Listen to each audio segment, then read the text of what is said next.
प्रश्न संख्या 5। प्रश्न संख्या 5 में बच्चों क्या कह रहा है वो आपको पढ़ के सुनाना पड़ेगा, क्योंकि बहुत बड़ा क्वेश्चन है, ये है बहुत सरल। ठीक है, तो आपको पढ़ के सुनाने के लिए क्वेश्चन को हम देख लेते हैं बच्चों जरा। तो बस 3-4 सेकंड रुकिए, मिल गया।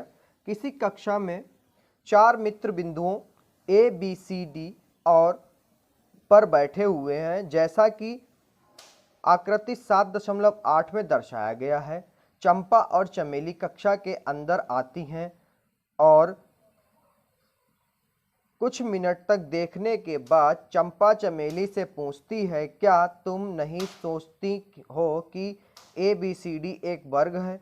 चमेली इससे सहमत नहीं है। दूसरे सूत्र का प्रयोग करके बताइए कि इनमें से सही कौन है, चंपा या फिर चमेली। ठीक है, आइए देखते हैं। हमने लिख लिया वर्ग एक बना लिया बेटा, ए बी सी डी। उसके बिंदु जो दिए हैं वो भी हमने लिख लिए। ठीक है, और बिंदु ए के निर्देशांक जो है 3,4 है, बिंदु बी के जो निर्देशांक है 6,7, बिंदु सी के जो है 6,1, अब बिंदु डी के जो है 9,4। ये एक आकृति बनी है आपकी। ठीक है बच्चों, उसके बाद में अगर ये वर्ग है तो इसके बीच की दूरी और इनके बीच की दूरी, इनके बीच की दूरी, इनके बीच की दूरी बराबर आनी चाहिए। अब विकर्ण हमारे बी और डी के बीच की दूरी, ए और सी के बीच की दूरी बराबर आनी चाहिए, मतलब विकर्ण अलग बराबर आए और हमारे ये अलग बराबर आए। तो हम लोग क्या करेंगे, सबसे पहले यहां पर ए बराबर 3,4 और बी बराबर 6,7 के बीच की दूरी निकालेंगे, यानी ए और बी के बीच की दूरी। तो यहां पर हमारा x1, y1, x2, y2 सबसे पहले निकाले। x1 है हमारा 3, y1 है 4, x2 है हमारा 6, y2 है हमारा 7। यहां पर a b के बीच की दूरी के लिए सेम फार्मूला जो हम लोग लगाते हैं, x2 माइनस x1 का whole square plus y2 minus y1 का होल स्क्वायर। अब ये करते कैसे, आइए आपको बता देते हैं। x2 मतलब 6 माइनस x1 मतलब 3 का होल स्क्वायर प्लस y2 मतलब 7, y1 मतलब 4 का होल स्क्वायर। हटा लेते हैं, इधर बचा 3 का स्क्वायर प्लस इधर ही बचा 3 का स्क्वायर। तो यहां पे हो गया 9 प्लस 9, ये दूरी आ गई बेटा √18। कितनी आ गई, यानी ए बी बराबर आया √18। ए और बी के बीच की दूरी √18। ऐसे ही हम लोग निकालेंगे बी सी के बीच की दूरी। ठीक है, बी के निर्देशांक 6,7 और सी के निर्देशांक लेने पड़ेंगे जो कि है 9,4। ठीक है, ये हमारा अभी गड़बड़ हो गया था। ठीक है बच्चों, मगर हमने सही कर लिया, 9,4 होगा। ठीक है, यहाँ पर तो इसके बाद में हमारा x1, y1 और x2 और y2। ठीक है, x1 हमारा हो गया 6, y1 हो गया हमारा 7, x2 हो गया हमारा 9, y2 हो गया हमारा 4।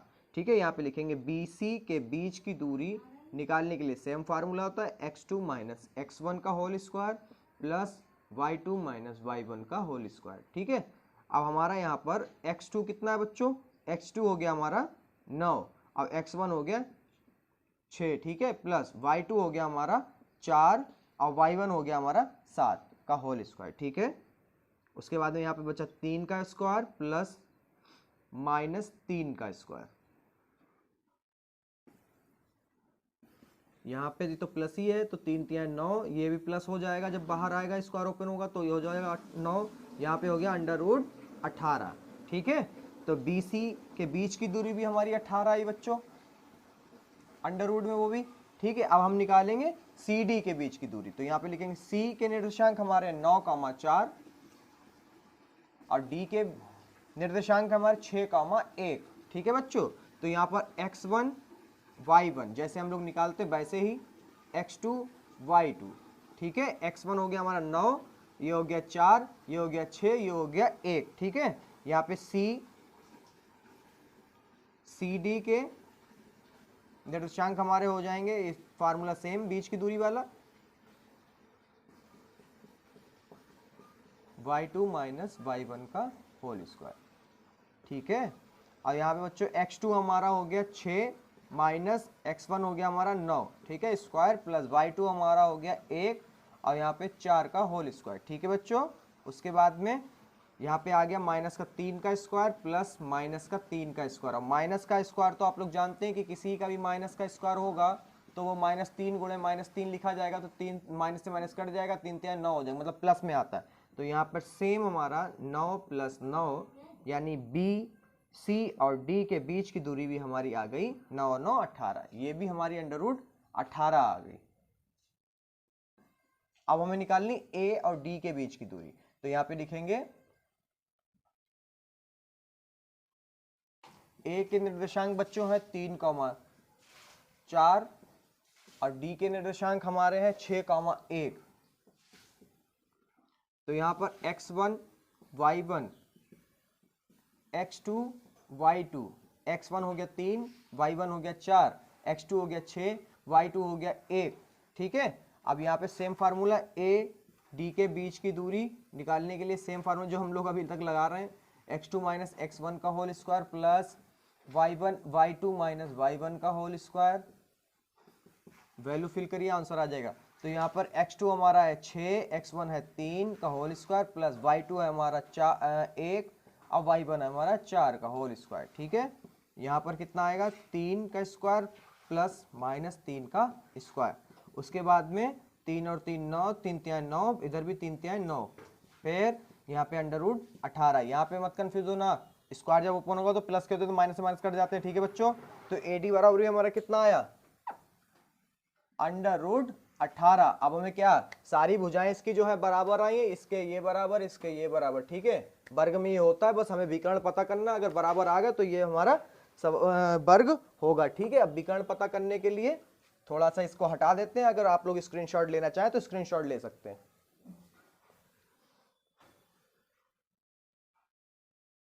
चलिए अब आगे करते हैं, इसको साफ करते हैं थोड़ा सा। विकर्ण निकालने के लिए कौन सा है हमारा पहला, ए और सी। तो ए के निर्देशांक हमें लिखने पड़ेंगे, ए के निर्देशांक हैं 3,4 और सी के निर्देशांक हमें लिखने पड़ेंगे जो कि है 9,4। तो यहाँ पर x1 y1, यहाँ पर x2, यहाँ पर y2, x1 है 3, y1 है 4, x2 है 9, y2 है 4, ठीक है। तो यहाँ पर हम लोग कर लेते हैं, फिर AC के बीच की दूरी निकाल देते हैं सेम फार्मूले से, x2 - x1 का whole square plus y2 - y1 का होल स्क्वायर। x2 हमारा कितना बच्चों 9, माइनस x1 है हमारा 3 का होल स्क्वायर प्लस y2 हमारा 4, y1 भी हमारा है 4, ठीक है। उसके बाद में यहाँ पे बचेगा 6 का स्क्वायर प्लस 0 का स्क्वायर, ठीक है। तो यहाँ पे हो गया 6 का स्क्वायर से रूट कट जाएगा, तो क्या आया 6, यानी AC बराबर क्या आ गया बच्चों 6, ठीक है। ऐसे ही हम हमारा एक और विकर्ण है जो है BD, ठीक है। तो B के निर्देशांक लिख लेते हैं, B के निर्देशांक क्या है 6,7। ये बहुत इंपॉर्टेंट क्वेश्चन है बच्चों, छोड़िएगा नहीं। D बराबर जो है 6,1, x1 y1, एक एक चीज बता रहे हैं। अगर वीडियो पसंद आए तो लाइक करिएगा, अगर ऐसी ही वीडियो आपको और देखनी है तो इस चैनल को सब्सक्राइब करिएगा। तो x1 हमारा 6, y1 हमारा 7, x2 है 6, y1 है 1।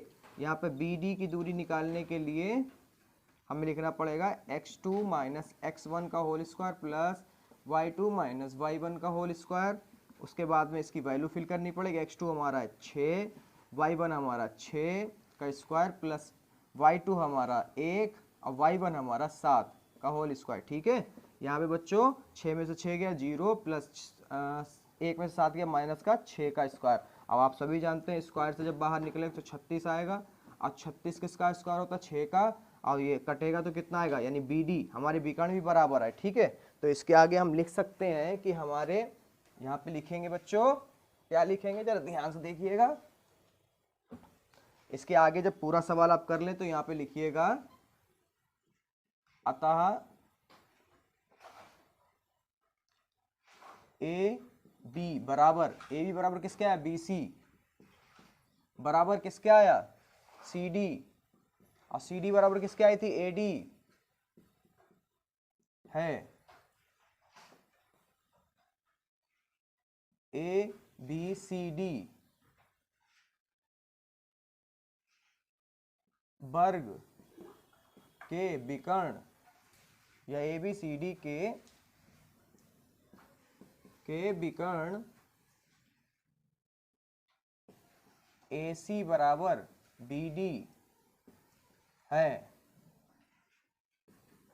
इससे यह स्पष्ट है कि ए बी सी डी एक वर्ग है। ठीक है बच्चों, ये स्पष्ट हो गया कि ए बी सी डी क्या है, एक वर्ग है, क्योंकि ये सब बराबर है, इसके विकर्ण भी बराबर है। ठीक है, आशा करते हैं ये वीडियो पूरी आपको समझ में आई होगी। अगर समझ में आई है तो इस वीडियो को लाइक करें, मेरे चैनल को सब्सक्राइब जरूर करिएगा बच्चों, क्योंकि आप सभी बच्चे भूल जाते हैं।